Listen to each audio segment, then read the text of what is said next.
Hello everyone, আজ ছিল আমাদের বাড়িতে সরস্বতী পুজো। তো সেটাই শেয়ার করার জন্য আর তর সইল না। তো আগের দিন রাত থেকে দেখো এগুলো সব ডেকোরেশন করেছিলাম আমি ভাই বোনদের নিয়ে।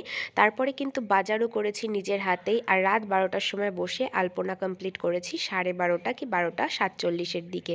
তারপরে শুতে গেছি। আবার ভোর ভোর কুয়াশা দেখে উঠে এসে সকাল সকাল কিন্তু হলুদ বাটতে বসে গেছি, কারণ হলুদ না বাটলে তো আমাদের সরস্বতী পুজো সম্পূর্ণই হবে না, তাই না? তো হলুদ বাটার পরে এদিকে স্নান টান করে কিন্তু ফল আমি বানাতে বসে গেছি ঠাকুরের। তোমরা সকলে যেন, মায়ের শরীরটা একটু খারাপ, তাই এইবার কিন্তু বেশিরভাগটাই আমারই করতে হয়েছে। ঠাকুরের ফল বানানোর পরে এখানে আমি ভেবেছিলাম মাকে একটু ভোগ দেবো, সেটারই আয়োজন করলাম। তারপরে পুরোহিত মশাই এসে পুজোতে বসে গেলেন।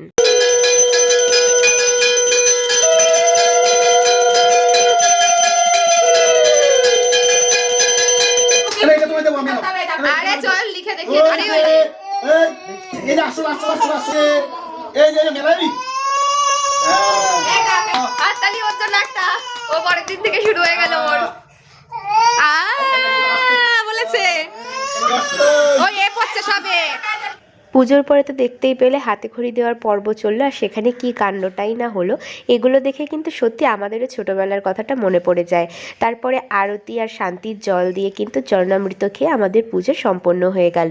প্রত্যেকবার পুজোতে কিন্তু আমাদের বাড়িতে পাড়ার সকলের জন্য খিচুড়ি প্রসাদ বানানো হয়। এবার মায়ের অসুস্থতা আরও কিছু কারণের জন্য সেটা সম্ভব হয়নি, কিন্তু আমার মন চাইছিল যে আমি মাকে একটু ভোগের জন্য খিচুড়ি বানিয়ে দেবো। তো সেই ভোগের প্রসাদটা করেছিলাম, আর সাথে করেছিলাম 3 রকমের ভাজা।